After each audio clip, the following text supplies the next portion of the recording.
Okay, welcome all and morning to all of you. अपन शुरू कर रहे हैं।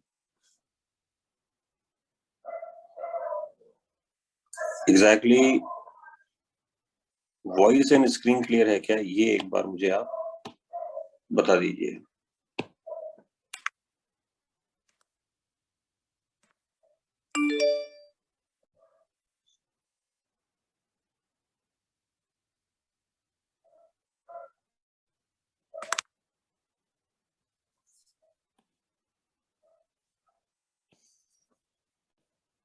वॉइस एंड स्क्रीन क्लियर है क्या बच्चे?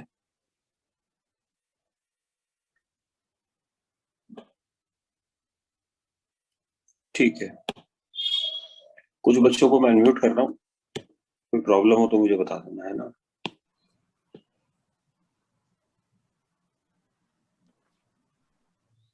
यस सर, वॉइस क्लियर है। अपन लाइट का सोर्स मानते हैं, तो लाइट अपने सोर्स से 3 डायमेंशनली मूव करती है।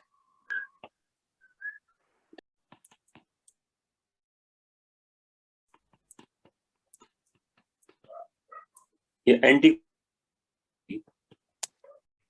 प्लस का मतलब ऐसा नहीं कि उस पर कोई पॉजिटिव चार्ज है, ये जस्ट एक सिंबल है। तो आप जैसे उस समय कुछ साइंटिस्ट ने क्लॉकवाइज रोटेट करने वालों को एक्स बोला और एंटी क्लॉकवाइज रोटेट करने वालों को वाई बोला, बट ये एक्स और वाई वाला नॉमेनक्लेचर जल्दी खत्म हो गया। तो लुई पास्चर ने दिया था प्लस और माइनस वाला नॉमेनक्लेचर। जो काउंटर क्लॉकवाइज रोटेट करते हैं उन्हें माइनस नाम दिया गया और एल नाम दिया गया, जो लीवो शब्द से आया था। तो ये उस समय का एक बड़ा फेमस एक्सपेरिमेंट था और करीब करीब जितने भी कंपाउंड्स थे उन सब में ये देखा गया कि उनमें एक बात होती है कि या तो वो लाइट को घुमाते हैं या नहीं घुमाते हैं, और अगर घुमाते हैं तो उसके तरीके भी हो सकते हैं डेक्स्ट्रो और लीवो। जो मोस्ट फेमस एक्सपेरिमेंट उस समय पे कंडक्ट किया गया, वो मोस्ट फेमस एक्सपेरिमेंट कंडक्ट किया गया लैक्टिक एसिड पे,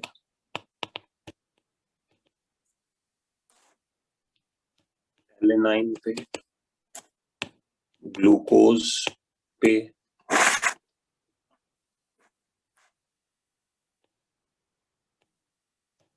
और ग्लिसरॉल पे। इन 4 मॉलिक्यूल्स का मैं नाम इसलिए बता रहा हूं क्योंकि ये काफी फेमस हुए।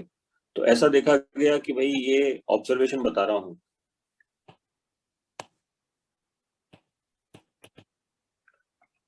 इन्होंने जिन पे मैंने टिक लगाया है इन्होंने लाइट को घुमाया, लाइट को रोटेट किया।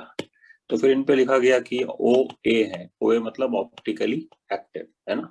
मैं चलो पूरा लिख देता हूं।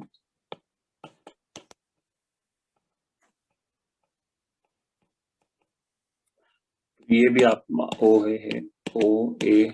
और ग्लिसरॉल जो है वो ऑप्टिकली इनएक्टिव था क्योंकि इसे लाइट को रोटेट नहीं किया था।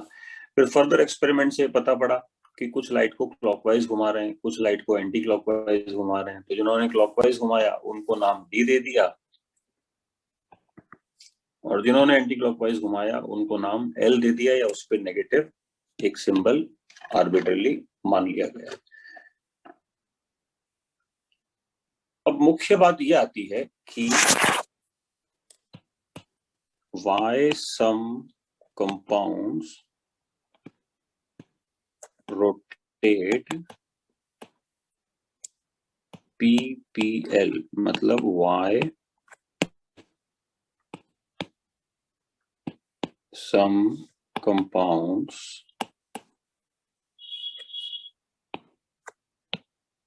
are optically active।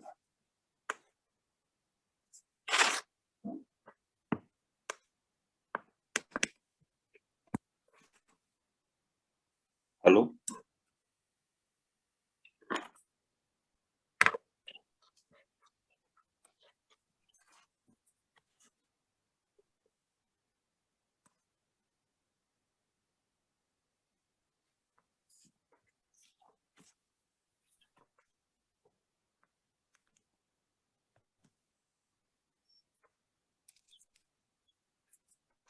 why some compounds rotate PPL या why some compounds are optically active। तो इसकी दो थ्योरीज हैं, वो दोनों मैं वो कोशिश करूंगा आज ही क्लास में दे दूं, वरना फिर एक जो थ्योरी होगी वो मैं नेक्स्ट क्लास में पुटअप करवा दूंगा आपको। फिलहाल सबसे बड़ी डिस्कवरी जो लुई पाश्चर ने अपने जमाने में दी वो थी लैक्टिक एसिड के मॉलिक्यूल के लिए.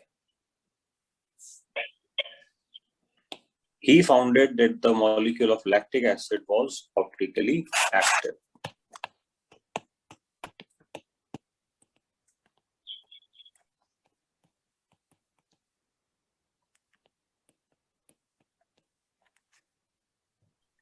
उसने एक सिंपल सी थ्योरी दी और वो सिंपल सी थ्योरी थी कि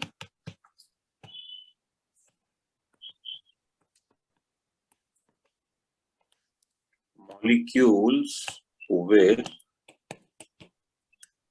one chiral carbon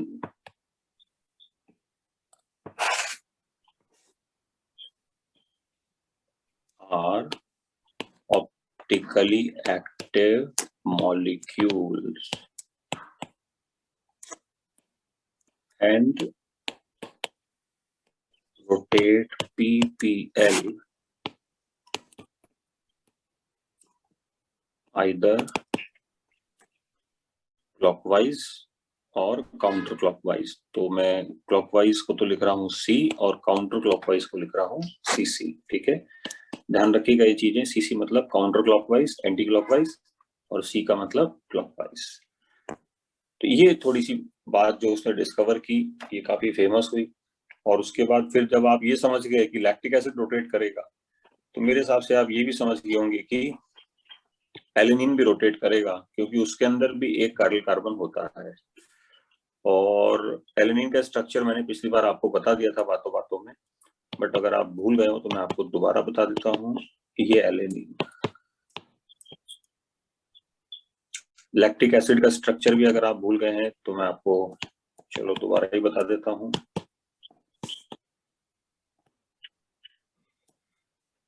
और ग्लिसरॉल का स्ट्रक्चर ऐसा होता है.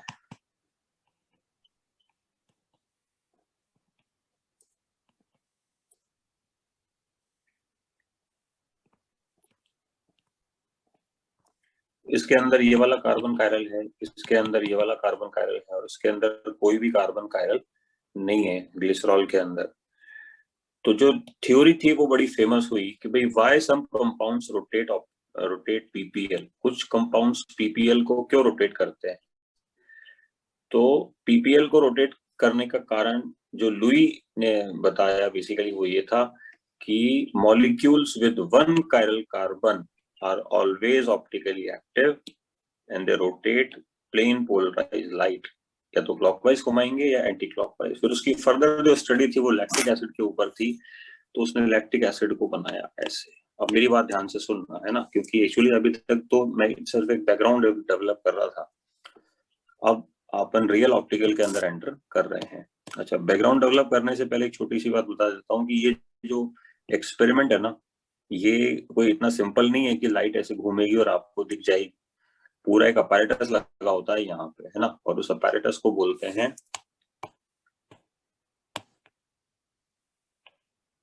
पोलैरीमीटर. POLARIMETER मीटर, है ना, पोलैरीमीटर. वो पोलैरीमीटर से नाप देखते हैं कि हाँ लाइट कितना घूमी, कैसा कैसे घूमी. पूरा एक सिस्टम होता है. तो वो चीजें हैं. चलो खैर उसके बारे में बात करूंगा मैं अभी आगे.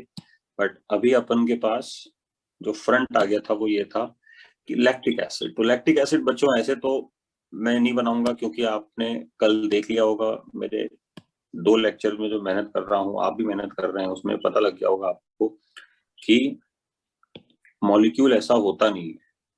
3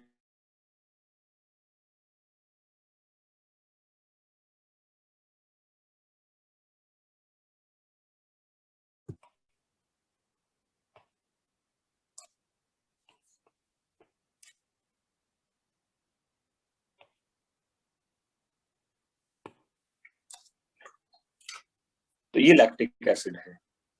अब ये लैक्टिक एसिड के ऊपर जब एक्सपेरिमेंट किया गया तो ये पता लगाया गया कि भाई ये लाइट को कैसे घुमाएगा. तो एक्सपेरिमेंटली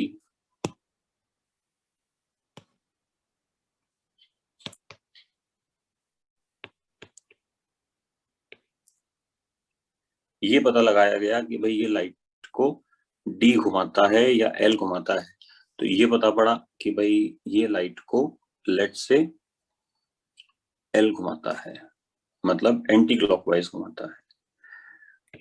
तो फिर जब एक एल घुमाने वाला मॉलिक्यूल आएगा तो एक डी घुमाने वाला भी मॉलिक्यूल होना चाहिए। मेरी बात ध्यान से सुनना, थोड़ी सी फिलोसॉफिकल बात है, टेक्निकल बात है, टेक्नोलॉजिकल बात है, साइंटिफिक बात है कि जब एल घुमाने वाला मॉलिक्यूल होना चाहिए तो एल का तो रिलेटिव डी होता है, वो तभी सार्थक हो पाएगा जब डी भी होना चाहिए। तो वो डी मॉलिक्यूल जो है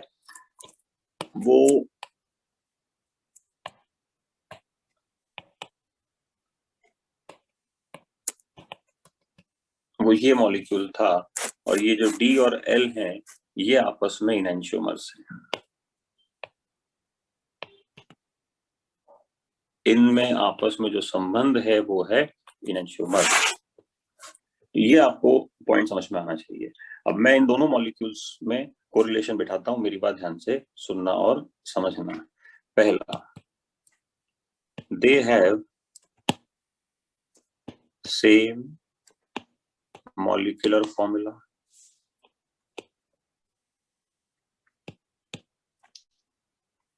they have same structural formula,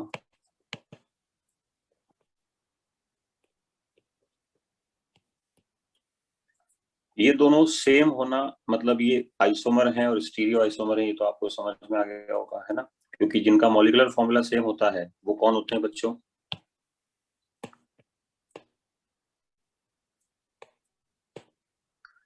और जिनका स्ट्रक्चरल फॉर्मूला भी सेम होता है वो होते हैं stereo isomer. Got it?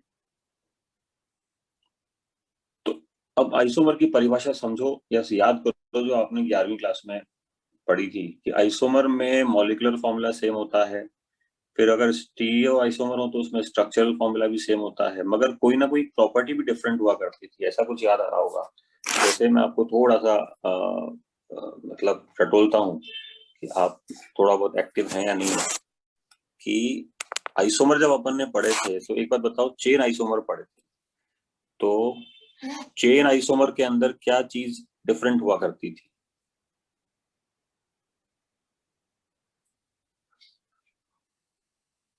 Prince, hand raise करो एक बार।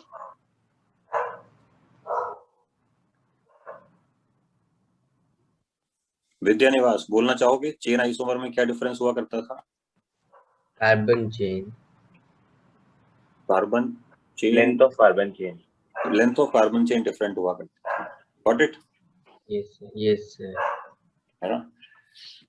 तो अच्छा, ज्योमेट्रिकल आइसोमेरिज्म में ज्योमेट्री डिफरेंट हुआ करती थी, ये बात समझ में आती है आप लोगों को? Yes, sir. हाँ है ना? तो बस अब सीधे सीधे यहाँ पे आ जाओ और आपको बात समझ में आ जाएगी कि इनका ऑप्टिकल व्यवहार डिफरेंट है। ऑप्टिकल व्यवहार मतलब लाइट के प्रति व्यवहार डिफरेंट है। जब एक मॉलिक्यूल लाइट को डेक्स्ट्रो घुमाए और दूसरा लीवो घुमाए बट मॉलिक्यूलर फॉर्मूला सेम हो तो अपन कह सकते हैं कि वो होते हैं optical isomer. They are optical isomers. So D and L are optical isomer because they have same molecular formula, they have same structural formula, but they have different rotation.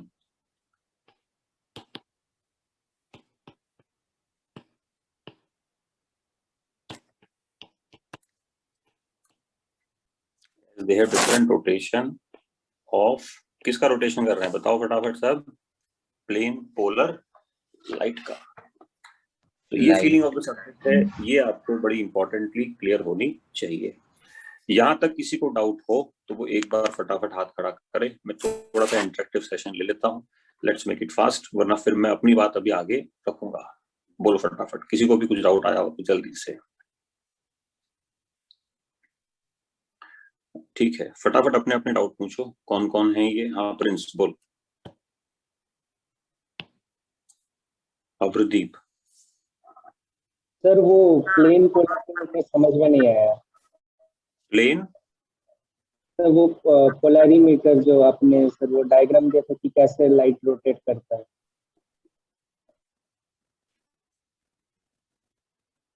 Light कैसे रोटेट करती है, उसका एक पूरा instrument होता है, microscopic setup होता है, उसमें देखना पड़ता है। अभी आपने लाइट वेव्स पढ़ ली होंगी ना? नहीं सर। अरे यंग्स डबल स्लिट एक्सपेरिमेंट तो पढ़ा देते हैं ना शायद, YDSC पढ़ाया होगा ना? राइट, हाँ थोड़ा सा मतलब इंट्रोडक्शन, उसका इंट्रोडक्शन नहीं मिलता यार, YDSC तो पूरा ही पढ़ाते हैं। सर नहीं पढ़ाया, वेव ऑप्टिक्स में आएगा। हाँ वेव ऑप्टिक्स पढ़ा दी होगी ना अभी आप लोगों को, या नहीं पढ़ाई? नहीं सर, नहीं सर, नहीं पढ़ा है। ये एक्चुअली क्या है बेटा, लाइट आपने सुना होगा, लाइट दिखती नहीं है actually, light can not be seen. जिस ऑब्जेक्ट पे लाइट पड़ती है वो दिखता है, उससे पहचान में आती है कि लाइट वहां थी, ऐसा कुछ समझाते हैं शायद, है ना? तो मैंने वहां पे भी कहा था कि लाइट आपको दिखेगी नहीं, वो कैसे घूमी है उसका मेजरमेंट करने का तरीका जो है वो फिजिक्स से आता है, वो चीज अलग है, उसको छोड़ दो अभी आप, है ना? चलो अभी अपन कुछ कंसेप्चुअल बात करते हैं। हाँ अब्रदीप बोलो। हाँ सर, बस वही डाउट था। ठीक है, सहज गौर बोलो फटाफट।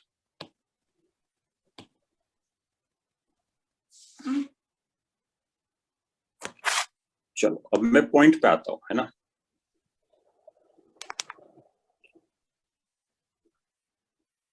ये जो दोनों मॉलिक्यूल्स हैं ये वाकई में डिफरेंट हैं या नहीं है? इनमें क्या डिफरेंट है आपस में?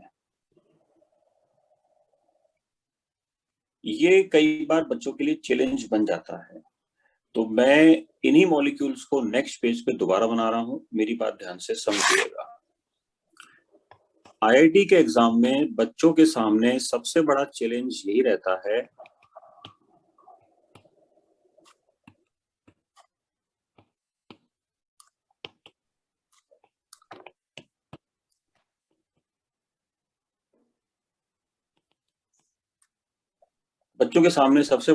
यही रहता है कि वो इस बात को नहीं पहचान पाते कि सर ये दोनों मॉलिक्यूल एक हैं या अलग अलग हैं।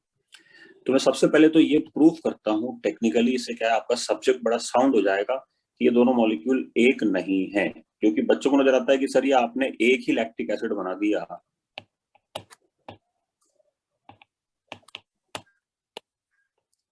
They are 100% pure and same lactic acid. आप कैसे प्रूव करोगे कि डिफरेंट है?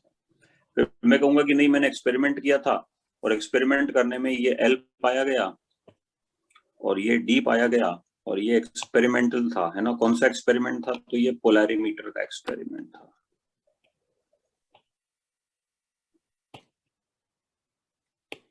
ये लो जी साहब, पोलैरिमीटर का एक्सपेरिमेंट था, उसमें ये L पाया गया, ये D पाया गया। मगर एक्सपेरिमेंट, अच्छा ये D और L ये बता रहे हैं कि इन्होंने लाइट को रोटेट किया, है ना? ये बात भी क्लियर रखना है ना, polarimeter experiment towards light.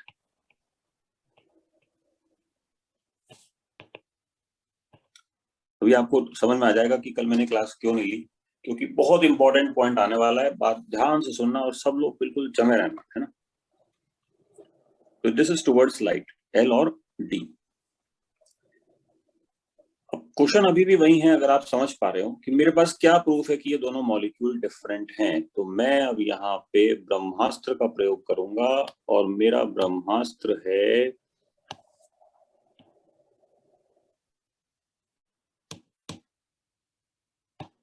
RS system. RS system में जब मैं इस कार्बन को नाम दूंगा और इस कार्बन को नाम दूंगा तो ये एक नहीं आएंगे। आइए मैं प्रूव करता हूँ। अब तो प्रूव क्या करना है, अब तो आपको भी आता है RS सिस्टम। जो बच्चे अनम्यूट हैं फटाफट बताओ कि अपनी क्लास में सिंसियर ही बच्चे हैं क्या सारे के सारे? अगर सिंसियर हो तो 5 मिनट के लिए अनम्यूट करके देखूं, अगर टाइम पास लोग नहीं आए हो तो, जो सिर्फ फीस वसूली के लिए बैठे हुए हैं। सर सुबह है तो आएंगे। आप एक्सपेरिमेंट करके देखना चाहिए, फिर आप कोई फायदा गलत उठाए तो ऑप्शन मैंने दे दिया है, कोई कुछ बोलना चाहे तो वो अनम्यूट करके बोल सकता है। यस फर्स्ट एस होगा, सेकंड आर होगा। तो पहले वाले का कॉन्फ़िगरेशन बताओ फटाफट कैसा आ रहा है? एस दूसरे वाले का आ रहा है ना? दूसरे का यस सर। अब वापिस से म्यूट कर लो सब बच्चे, फटाफट से म्यूट कर लो। अभी देखो बहुत कितना बढ़िया अपन ने रिजल्ट यहाँ पे ड्रॉ किया, और आपको समझ में आ गया होगा कि क्यों कल 2 लेक्चर लगा के अपन ने आरएस सिस्टम पहले ही पढ़ लिया। आरएस सिस्टम एक्चुअली क्या होता है, जो भी मैं स्ट्रेटजी लेके चलता हूँ ना, उसका एक कारण होता है। तो ये प्रूव करना कि ये दोनों मॉलिक्यूल डिफरेंट हैं, ये एक चैलेंज है। आप किसी भी रूप में प्रूव नहीं कर पाएंगे। आपके पास एक ही टूल है कि there are 2 types of lactic acid, एक एस कॉन्फ़िगरेशन वाला और एक आर कॉन्फ़िगरेशन वाला। और दोबारा बताता हूँ कि ये जो एस और आर है, ये भी क्लॉकवाइज एंटी क्लॉकवाइज बताता है, बट ये अरेंजमेंट ऑफ वैलेंसी बताता है, जिसको आगे जाके काहन, इनवोल्ड और पिलॉग ने बोला कॉन्फ़िगरेशन ऑफ वैलेंसीज। बिल्कुल अभी जमे रहोगे, है ना। अब मैं इस बात को तीसरी बार उठा रहा हूं। एल का मतलब एंटी क्लॉकवाइज होता है, एस का मतलब भी एंटी क्लॉकवाइज होता है। तो कुछ बच्चे क्या है, एल को एस मान लेते हैं कि हाँ दोनों ही एंटी क्लॉकवाइज होते हैं, और डी और आर एक मान लेते हैं क्योंकि ये भी क्लॉकवाइज होता है और ये भी क्लॉकवाइज होता है। ठीक है, तो यहाँ पे एक बार किसी भी एक बच्चे को, जिसको मैं बोलूंगा सिर्फ वही अनम्यूट करेगा। आलोक शुक्ला काफी देर से हाथ खड़ा कर रहा है। आलोक, मुझे ये बता सकते हो क्या कि एल और एस में क्या फर्क है?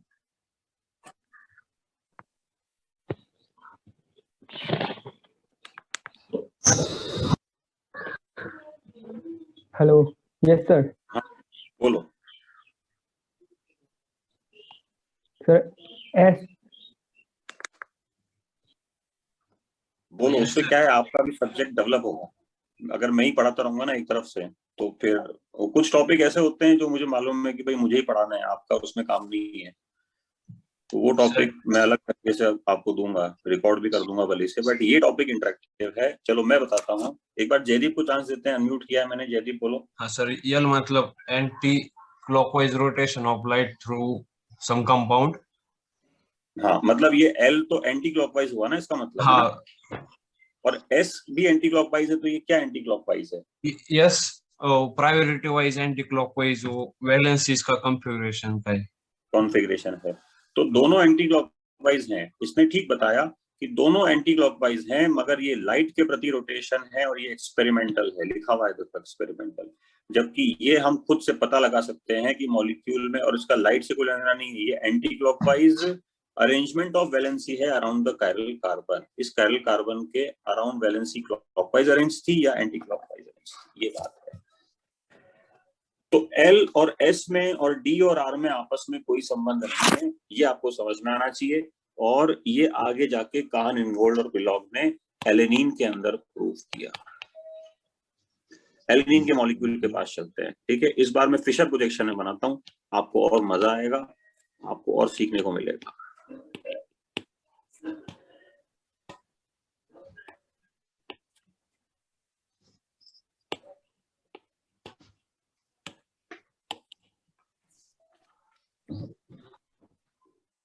सबसे पहले तो मैं आपको आइडेंटिफाई करवाता हूं कि इसमें 1 कायरल कार्बन है।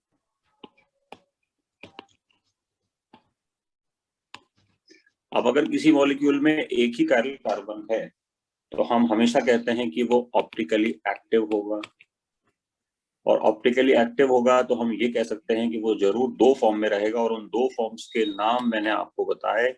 उनके नाम होते हैं, उनको उनके बीच में जो संबंध होता है उसे हम बोलते हैं इनैंशियोमर्स। ये दोनों आपस में इनैंशियोमर हो गए। इनैंशियोमर की फिर एक पहचान, मैं भी परिभाषा लिखवाऊंगा आपको, बस अभी टॉपिक थोड़ा सा कंप्लीट होने वाला है, उसके बाद इन सबकी परिभाषा आएंगी एक एक करके। कायरल कार्बन, इनैंशियोमर, सब आएगा, डी एल आर एस, सबकी परिभाषा लिखवाऊंगा अभी, है ना। तो इनैंशियोमर जो है वो बेसिकली अपने को ऐसा कहा गया कि दे आर मिरर इमेजेस। तो एक बार मिरर लगा के देखते हैं, तो जब आप कांच में एक को देखोगे तो वो दूसरे का जैसा दिखेगा, तो they are mirror images of each other. ठीक है, अब दूसरी पहचान हुई कि भाई इनमें कौन सा डी है कौन सा एल है, तो ये एक्सपेरिमेंटल होता है। एक्सपेरिमेंटल में अपन कहेंगे कि भाई ये एक डी हो जाएगा और एक एल हो जाएगा। तो एक्सपेरिमेंटली मुझे पता पड़ा कि ये एल है और ये डी है, और फिर मुझे वापस से ये पूछा गया कि भाई ये मॉलिक्यूल कौन सा होगा, क्या होगा।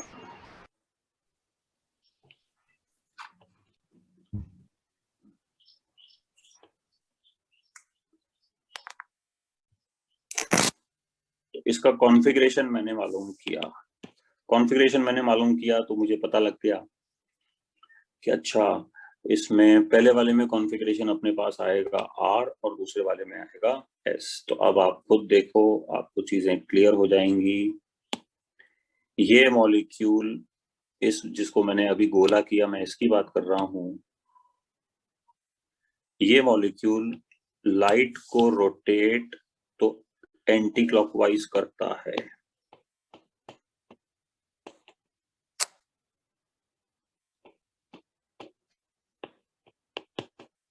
बट आपने देख लिया होगा इसका कॉन्फ़िगरेशन क्लॉकवाइज है।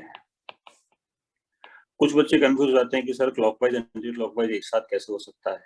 एक्चुअली क्लॉकवाइज अलग चीज है ना। और आई थिंक ये 5वीं बार समझा रहा हूँ, वो लाइट के प्रति रोटेशन है। और जो ऊपर वाला और नीचे वाला जो क्लॉकवाइज है ना, वो है सिंपल वैलेंसी का अरेंजमेंट, ज्योमेट्रिकल अरेंजमेंट मान सकते हो आप कि वो वैलेंसी कहाँ अरेंज थी, बस इससे ज्यादा कोई बात ही नहीं है। अब मैं लास्ट पॉइंट पे आता हूँ।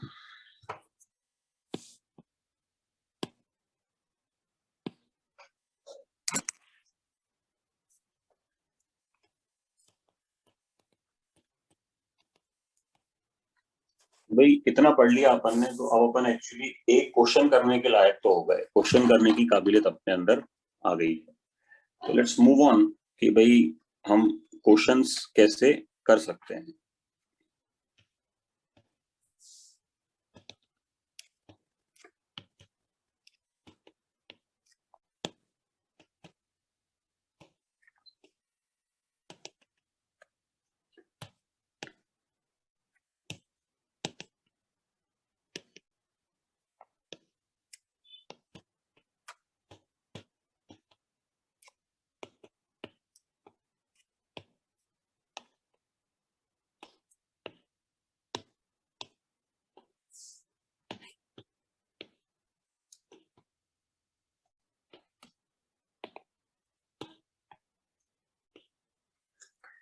ठीक है, मेरे पास इतनी जगह थी, मैं इतनी ही एग्जांपल दे पाया आपको।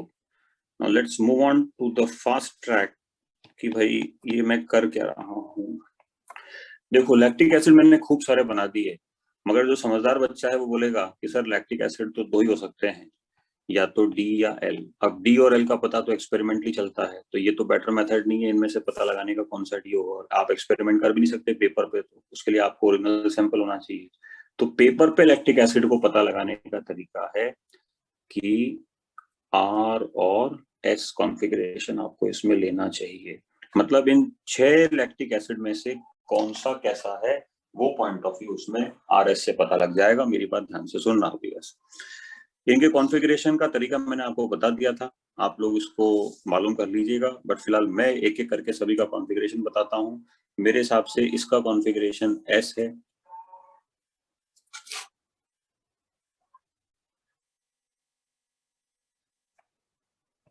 इसका भी एस है। इसमें आपने देखा होगा कि एच हमारे से दूर नहीं है, तो जब एच हमारे से दूर नहीं है तो पहले इसको 2 स्विच करके दूर लेके जाया जाएगा और फिर इसमें तरीका आएगा, है ना। तो ये छोटी सी बात है जो आपको यहाँ पे ध्यान रखनी थी।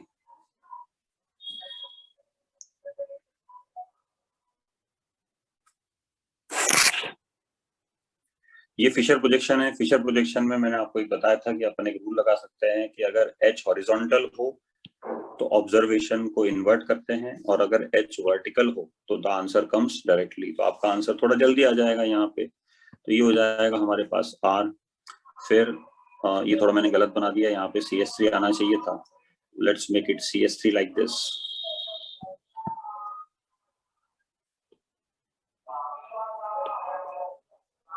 ठीक है, अब इसमें नंबर 1 OH, नंबर 2 COH। आपका रिवीजन भी हो रहा है, इस बहाने सुनते रहना मेरी बात ध्यान से। तो 1 से 2 मीटिंग में बैठे तो है ना बच्चे।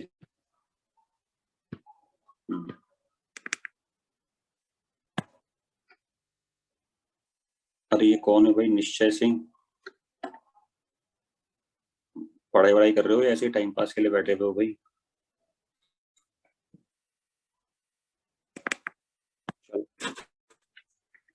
तो इसमें जाने के दो तरीके हो गए। तो मैंने बताया था कि फिशर प्रोजेक्शन में दो तरीके होते हैं और कोई दो तरीके संभव ही नहीं है। तो हम एलपीजी की साइड से जाएंगे। तो ये हो जाएगा अपने पास वापस से एस, ठीक है, इसमें चेंज करना ही नहीं है। तो the answer will come very directly 1 से 2 अपने पास आर हो जाएगा ये। और फाइनली जब अपन इसकी बात करेंगे बच्चों, तो इसमें भी अपने पास कॉन्फ़िगरेशन एस हो जाएगा। इतने बड़े ऑब्जर्वेशन को आपको यूं पकड़ना है कि इस पूरे बोर्ड पे जो इतने सारे मॉलिक्यूल हैं, सुनना मेरी बात बहुत ध्यान से, फाइनलाइज कर रहा हूं आज के लेक्चर को, उसमें ये सारे आपस में आइडेंटिकल हैं। क्यों है आइडेंटिकल? क्योंकि ये सबका कॉन्फ़िगरेशन एस है। फिर ये दोनों भी आपस में आइडेंटिकल हैं।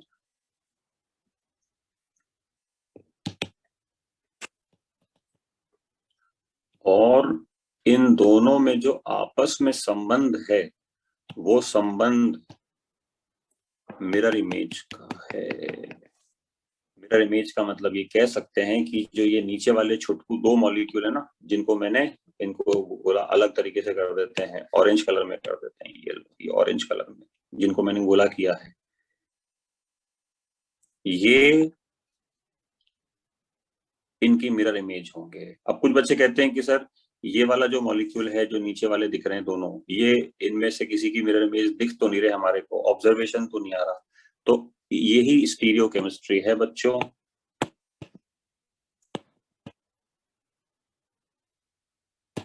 यही स्टीरियो केमिस्ट्री है, इसमें कोई ऑब्जर्वेशन नहीं आएगा।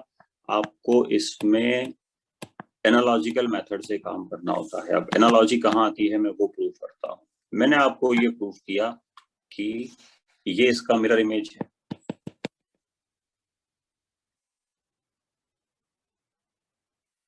और ये दोनों आपस में इनैंशियोमर हैं। लिखा भी सही मैंने लास्ट में, ये देखो, ये दोनों आपस में इनैंशियोमर हैं, दोनों आपस में मिरर इमेज है। तो आप इसको रेसिप्रोकेट कीजिए कि भाई एक का कॉन्फ़िगरेशन अगर आर आ रहा है और दूसरे का कॉन्फ़िगरेशन एस आ रहा है और वो दोनों मिरर इमेज हैं आपस में, तो इस और तो ये एक रूल ऑफ लॉ बन जाएगा कि कोई भी दो आइसोमर जिसमें एक का कॉन्फ़िगरेशन आर है और दूसरे का कॉन्फ़िगरेशन एस है, वो स्टीरियो आइसोमर्स हमेशा इनैंशियोमर होते हैं। यही स्टीरियो केमिस्ट्री होगी। तो stereoisomers with opposite RS configuration are enantiomers. ये इनैंशियोमर की कोई डेफिनेशन नहीं है, डेफिनेशन तो अभी मैं लिखवाऊंगा आपको तरीके से, है ना। हो सकता है आज के लेक्चर में ना हो पाए। कितना टाइम हो गया? 7:41 हो गया क्या? टाइम बड़ा जल्दी निकल गया यार। चलो, तो ये चीज आपको समझनी है। तो आईआईटी में ऐसे क्वेश्चन आते हैं, वो करेगा क्या, वो आपको एक ये वाला मॉलिक्यूल दे देगा कि भाई एक काम करो, ये मॉलिक्यूल का इससे संबंध बताओ, जिनको मैंने अभी रेड कलर से सर्कल किया है, एक सबसे ऊपर वाला, एक सबसे नीचे वाला। तो अब ये 3D प्रोजेक्शन में सॉरी, ये 3D प्रोजेक्शन में लिखा हुआ है, ये फिशर प्रोजेक्शन में लिखा हुआ है। तो 3D और फिशर प्रोजेक्शन में जब दोनों लिखे हुए हैं तो कई बार बच्चा ये नहीं समझ पाता कि भाई ये हैं क्या आपस में। तो मॉलिक्यूल को लिखने का तरीका अलग अलग हो सकता है, बट उसका आइडेंटिफिकेशन वैल्यू RS कॉन्फ़िगरेशन से हमेशा आ जाएगा। And I want to repeat, हमेशा ही आ जाएगा। आप इसका कॉन्फ़िगरेशन देखो, ऐसा इसका भी एस आ रहा है, इसका मतलब जरूर 3 डायमेंशन के अंदर, जिसको हम कहते हैं स्टीरियो। मैंने बताया भी था, स्टीरियो का मतलब होता है 3D। तो 3 डायमेंशन के अंदर ये मॉलिक्यूल आइडेंटिकल होंगे, चाहे आपको ये मिरर इमेज दिखे या कुछ और दिखे, उससे फर्क नहीं पड़ता। ठीक है। और आप यहाँ देखें, आप इनको मैं करता हूँ ब्लू कलर, पर्पल कलर से सर्कल, अब है ना।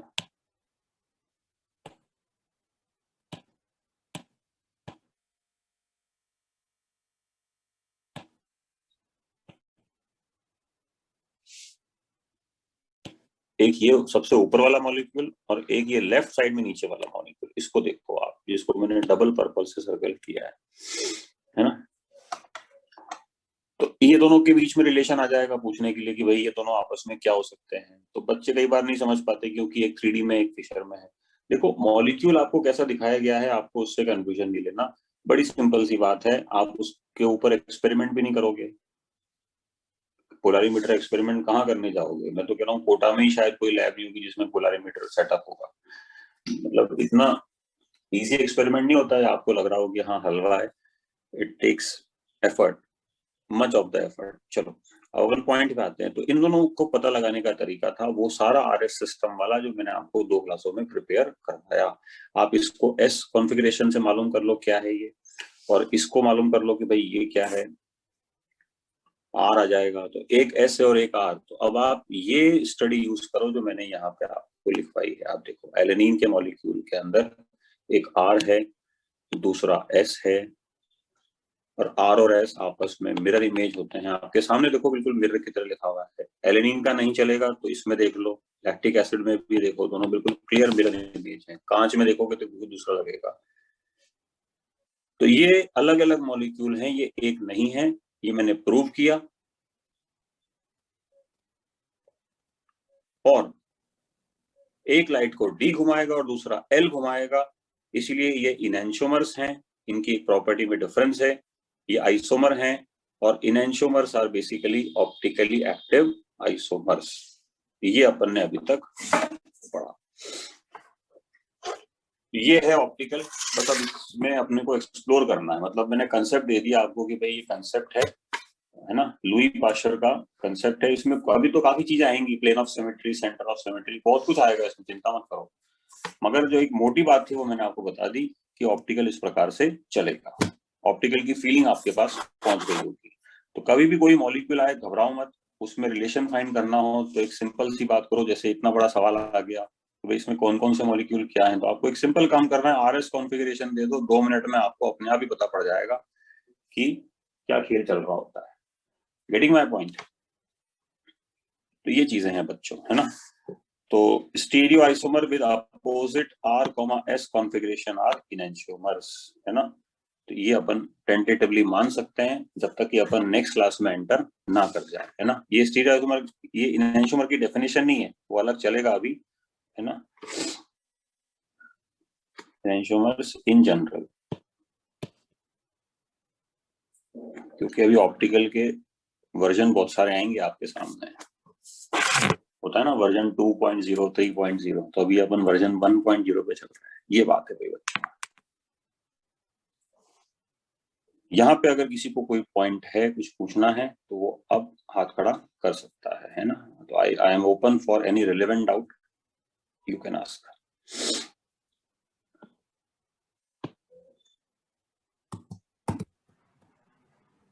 सर जो हम लोग फिशर पोजीशन में जो हम लोग 2 ठे बनाए थे सर, तो वो भी तो आइडेंटिकल हैं, तो सर उनमें क्या डिफरेंस आएगा?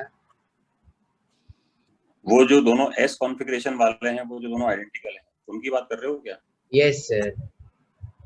उनमें कोई डिफरेंस नहीं है। वो तो बस आप एक को आप 3D में देख रहे हो और एक फिशर के अनुसार देख रहे हो। आइडेंटिकल मॉलिक्यूल फिशर में जो दोनों थे, वो फिशर में, उसमें Yes, आपने क्या किया एक्चुअली, एक ही मॉलिक्यूल को थोड़ा अलग एंगल से देख लिया। अच्छा। जैसे मैं आपको यूं एग्जांपल देके समझाता हूँ कि आप एक बच्चे हो, तो अगर मैं आपको ऊपर से देखूंगा तो this is called top view, yes sir. है ना। तो आपके बाल नजर आएंगे, है ना। और अगर मैं आपको सामने से देखूंगा तो आपकी टमी नजर आएगी, यस सर। है ना। मुझे अभी भी याद है विद्या निवास की टमी थी अच्छी खासी मोटी। तो अब क्या वो दोनों बच्चे अलग अलग हो गए या एक ही हैं अभी भी? नहीं सर, एक ही है। तो व्यू पॉइंट अलग अलग है ना। हाँ। तो यहाँ पे आपको ये समझना पड़ेगा कि ये दोनों मॉलिक्यूल, आप शायद इन्हीं की बात कर रहे हो, मैं एक बार कलर चेंज कर लेता हूँ। कौन सा कलर बचा है, सारे तो काम में आ गए। रेड बचा है, नहीं रेड भी काम में आ गया। ब्लू ले लेता हूँ, और तो क्या है। आप इन दोनों की बात कर रहे हो जिनको मैंने अब बोला किया है ना। हाँ, तो ये तो दोनों ये मॉलिक्यूल एक ही हैं। ये मुझे पता पड़ा कि दोनों का कॉन्फ़िगरेशन एस है उससे। ये मैं आपको प्रूफ दे रहा हूँ, क्योंकि आप कल को मुझसे लड़ सकते हो, आप मेरे खिलाफ कोर्ट में जा सकते हो कि सर आपने कैसे बता दिया कि ये दोनों एक हैं, हम तो नहीं मान रहे आपकी बात। तो देखो, इसका भी कॉन्फ़िगरेशन एस है और इसका भी कॉन्फ़िगरेशन है। इसका मतलब 100% दोनों मॉलिक्यूल एक है। एक ही हैं। अब आपको दिखे या नहीं दिखे, हम उसकी गारंटी नहीं लेते। और ये दोनों मॉलिक्यूल एक नहीं है, चाहे आपको दिखे या ना दिखे, क्योंकि मिरर इमेज है, एस और आर है। इनका कॉन्फ़िगरेशन अलग अलग है। This is the biggest proof. भाई एक बात बताओ, आपका फिंगरप्रिंट आपका आइडेंटिटी होता है ना। हाँ, तो मैं आपको कैसे देखता हूँ उससे फर्क नहीं पड़ता। आप तब तक विद्यानिवास मिश्रा हो जब तक आपका फिंगरप्रिंट सेम आ रहा है, मेरा वाला है। यस, आर आ रहा है, तो आप हमेशा आर ही रहोगे, चाहे आप कोटा में पढ़ो या पटना में पढ़ो, है ना। ये बात है। Okay sir.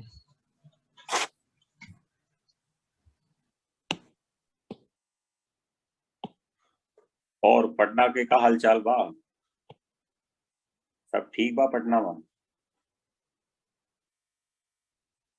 चलो रिकॉर्डिंग रोक दी थी मैंने थोड़ी देर, मैंने कहा बातें कर लें बच्चों के साथ यार। अरे कल सारी रात परेशान हो गए।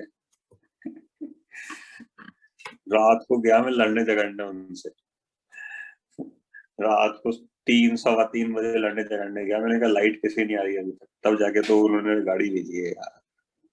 परेशान हो गया, मतलब ऐसा लगता है कोई इज्जत है नहीं। चलो जिंदगी निकल गई यार। ये बात है वे बच्चों। अब कोई और बच्चा भी है डाउट, सुधांशु बोलो फटाफट। आर कौन है ये बच्चा? चलो उसको मैं अनम्यूट का चांस दे रहा हूँ। मेरा रिक्वेस्ट है आप लोगों से, it's a request, nothing else. तो आप फॉलो कर सकते हैं। ये डाउट पूछने के लिए ओरिजिनल नाम से लॉगिन करें। हाँ आर पूछो। सर ये डाउट पूछना था कि सर जब ये एक्सपेरिमेंट किया जाता है तो दोनों मॉलिक्यूल एक साथ ऑब्जर्व किए जाते हैं आरएस कॉन्फ़िगरेशन? नहीं, दोनों सुनो, दोनों नहीं। या तो उसमें आर सैंपल होगा या एस सैंपल होगा, या डी सैंपल होगा या एल सैंपल होगा। क्योंकि अगर दोनों होंगे ना तो फिर लफड़ा हो जाएगा,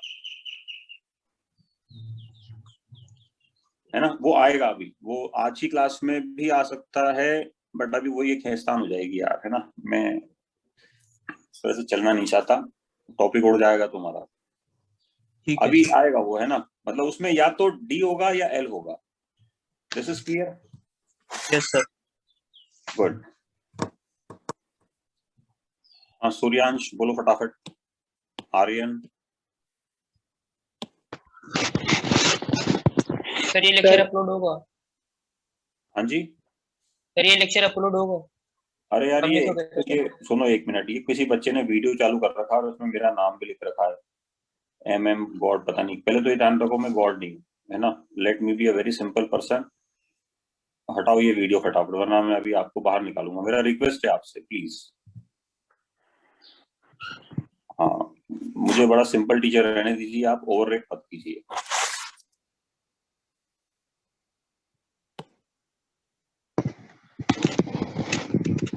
हेलो। तो बच्चे पढ़ाई करने आए हैं, उनको पढ़ाई करने दीजिए। ये वीडियो वगैरह चालू मत किया करो यार। कर क्या रहे हो ये सब लोग। चलो काम की बात करते हैं यार। सर ये लेक्चर अपलोड होगा? मैं यहाँ तक पहुंच गया था। अब मैं आपको एक क्वेश्चन करवाता हूँ, बड़ा अच्छा क्वेश्चन है। उसके बाद मैं आप लोगों को थोड़ा एक और मतलब चीज डेवलप करूंगा। थोड़ा जल्दी करते हैं क्योंकि फिर बाकी बच्चों की क्लास है, पता नहीं क्या चक्कर है। आईडी वगैरह कोशिश करता हूँ, मैंने मैसेज तो डाला है, एक आईडी अपने नाम पे ही करते हैं अपन खरीदे। चलो तभी तो क्वेश्चन करते हैं।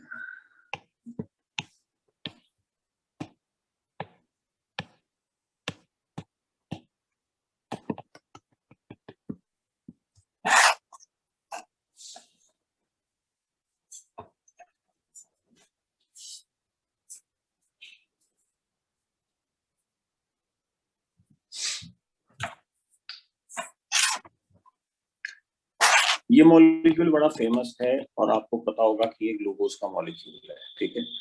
ग्लूकोज के मॉलिक्यूल के अंदर अपन इसमें जब कॉन्फ़िगरेशन देखेंगे तो कॉन्फ़िगरेशन अपने पास होना चाहिए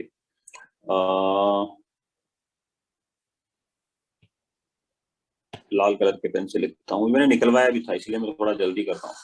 तो सारी मेहनत मैंने करवाई इसीलिए थी आपसे कि आज अपन बड़ा साउंड हो जाएंगे टेक्नोलॉजिकल। तो ये हो जाएगा RSRR इसका कॉन्फ़िगरेशन।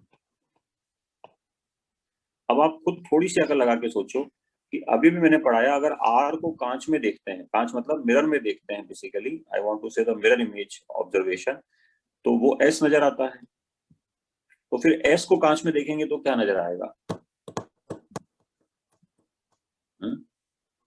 नहीं यही बात समझ में। इधर देखो, R को अपन ने कांच में देखा तो अपने को S नजर आया, तो S को अपन ने कांच में देखा तो वो R नजर आएगा। छोटी सी बात है, मतलब it is the simplest logic I can create. तो R का कॉन्फ़िगरेशन S, S का कॉन्फ़िगरेशन R, फिर वापस से S, फिर वापस से S। इसका मतलब आपने एक बहुत बढ़िया चीज पढ़ी और सीखी आज की क्लास में 1 घंटे में कि ग्लूकोज के मॉलिक्यूल एक नहीं होते, 2 होते हैं। एक को आप बोलते हो पॉजिटिव ग्लूकोज, जिसको बोलते हो डेक्स्ट्रो ग्लूकोज। यही वो ग्लूकोज है जो पैकेट में बंद करके बेचा जाता है। मैं ये बातें सारी आगे उठाऊंगा, है ना। और दूसरे को आप बोलते हो लीवो ग्लूकोज, माइनस ग्लूकोज। माइनस का मतलब इसको कोई चार्ज नहीं है, बस ये लाइट को एंटी क्लॉकवाइज घुमाएगा, ये खाने के काम में नहीं आता है ना। और ये दोनों में आपस में अगर संबंध पूछा जाए तो 2 तरीके हैं बताने के बच्चों।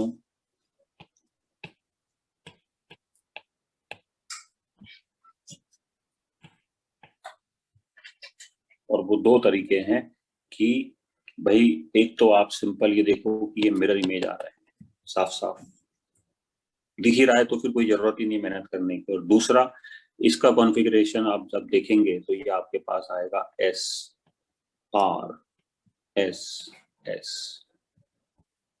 तो वो जो मेरे शब्द थे ना, वो मैंने साबित किए कि सारे कॉन्फ़िगरेशन अगर बदल जाएं, ऑपोजिट RS कॉन्फ़िगरेशन आ जाए, तो अगर किसी मॉलिक्यूल के अंदर, जैसे अगर मैं आर्बिट्री बात कर रहा हूं कि अगर किसी मॉलिक्यूल में कॉन्फ़िगरेशन है RR, तो उसके इनैंशोमर में कॉन्फ़िगरेशन होना चाहिए SS। ये आपको समझ में आना चाहिए, है ना।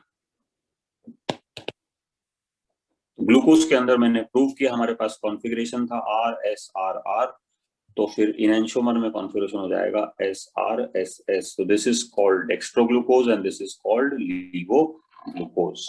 तो मैं वो जो एक बच्चा बात पूछ रहा था ना, उसी के पॉइंट ऑफ व्यू चल रहा हूँ कि भाई बाजार में दोनों अलग अलग मिलते हैं। बाजार में हमारे खाने के लिए जो मिलता है ना, हमारी बॉडी जिससे एनर्जाइज होती है, वो ये वाला ग्लूकोज है, डेक्स्ट्रोग्लूकोज। और दोनों में आपस में अगर रिलेशन पूछे तो इनैंशोमर बोल देना।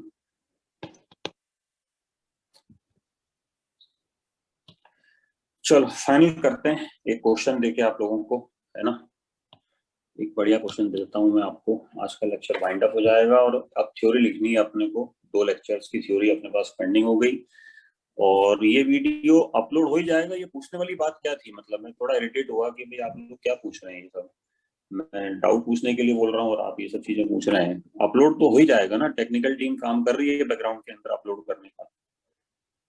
चलो, वो तो पिछले साल पता नहीं इन्होंने बहुत राड़ा किया भयानक रूप से, कुछ भी काम नाम नहीं कर रहे थे, अपलोड नहीं कर रहे थे, बच्चे परेशान हो रहे थे। तो ये मुख्य कारण था कि मुझे आना पड़ा और वीडियो यूट्यूब पे अपलोड करने पड़े, रात और दिन सब लगा के, है ना। अभी तो ये लोग काम कर रहे हैं आई थिंक, थोड़ा बहुत जो भी होगा, और नहीं भी कर रहे हैं तो आप इनको बोलो यार ये करेंगे, है ना। चलो एक क्वेश्चन देता हूँ, let's make the today's class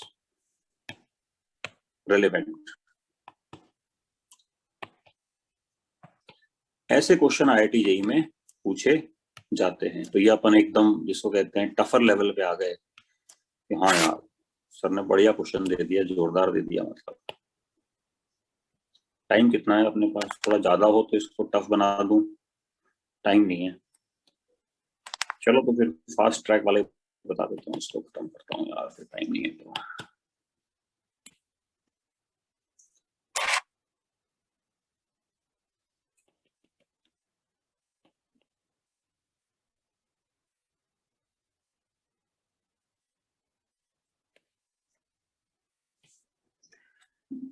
मान लो अपने पास क्वेश्चन आता है कि इन दोनों मॉलिक्यूल्स में रिलेशन बताना है कि ये दोनों आपस में क्या है।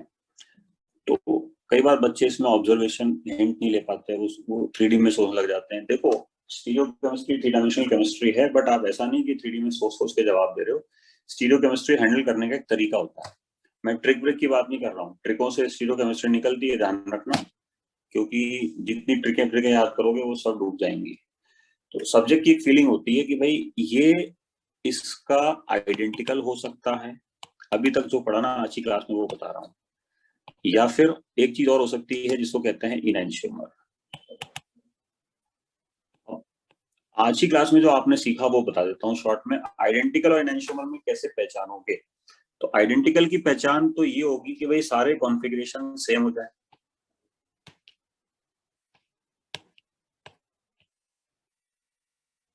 All configuration same. और इनैंशियोमर की पहचान होगी ऑल कॉन्फ़िगरेशन इनवर्ट। इनवर्ट मतलब उलट। ठीक है जी, थोड़ा इसकी थिकनेस कम कर लेता हूँ, अब ठीक लिखाई में आएगा, है ना। तो आइए फटाफट से कॉन्फ़िगरेशन मालूम करें, है ना। Let's make it final. वैसे तो आप लोगों को मैंने अब समय दे दिया है, आप लोग भी आंसर बता सकते हैं या मैं ही बता देता हूँ। Let's make it final. या आप कॉन्फ़िगरेशन मालूम करेंगे तो इसके पास अपने पास कॉन्फ़िगरेशन आएगा आर, पेन चेंज करके लिख देता हूँ, इसका भी आर आएगा। ठीक है जी,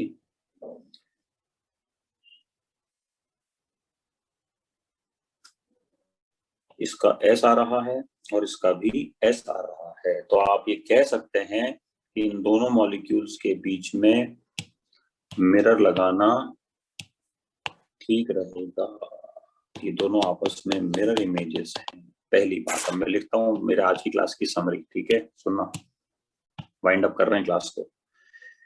they have same MF, they have same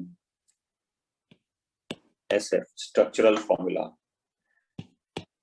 they are mirror images,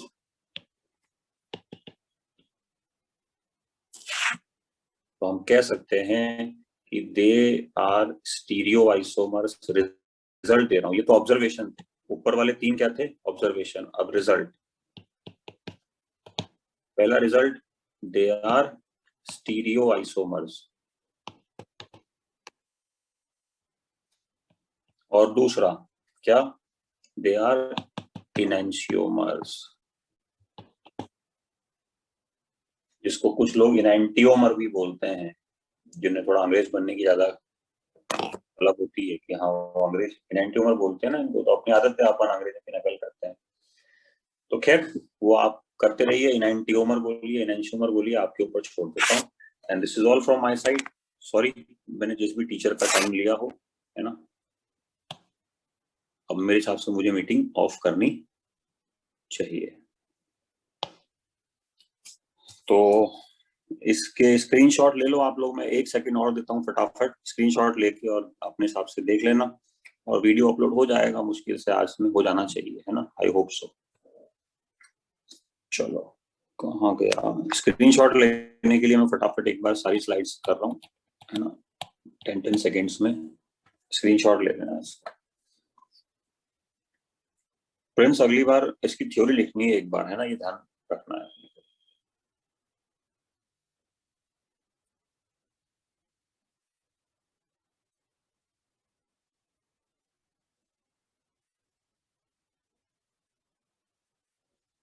चलो भाई अब अपन सोएंगे आराम से, नींद निकाली जाएगी अब।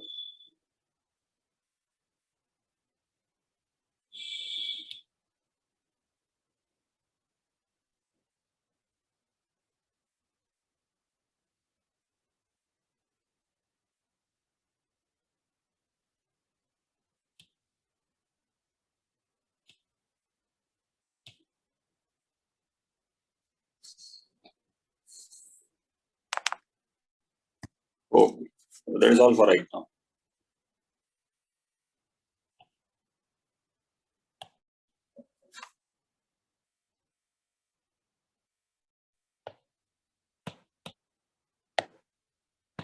चल चल चल चल चल